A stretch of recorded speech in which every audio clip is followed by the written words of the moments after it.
আসসালামু আলাইকুম। আমি দৈনিক জায়জাবেলা স্টাফ রিপোর্টার, আশুলিয়া, শাহবাগ, ঢাকা। আমি এই মুহূর্তে রয়েছি কিশোরগঞ্জ জেলা শোলাকিয়া মাঠে।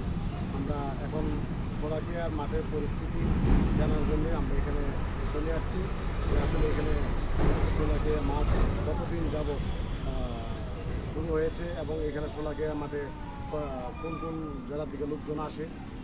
শোলাকিয়া মাঠে এখানে প্রতিটা ঈদের মধ্যে জামাত হয়, অনেক বড় বিশাল জামাত। সেটা বাংলাদেশের মধ্যে বিখ্যাত সবচেয়ে বড় ঈদগাহ মাঠ হলো কিশোরগঞ্জ শোলাকিয়া মাঠ। এটা এখানে এই মসজিদে এই মাঠে কোথায় থেকে নামাজ পড়তে ইমাম সাহেব আসেন সেটা আমি স্থানীয় যারা আছে তাদের কাছে আমি জানাবো, তাদের কাছে আমি জানতে চাই।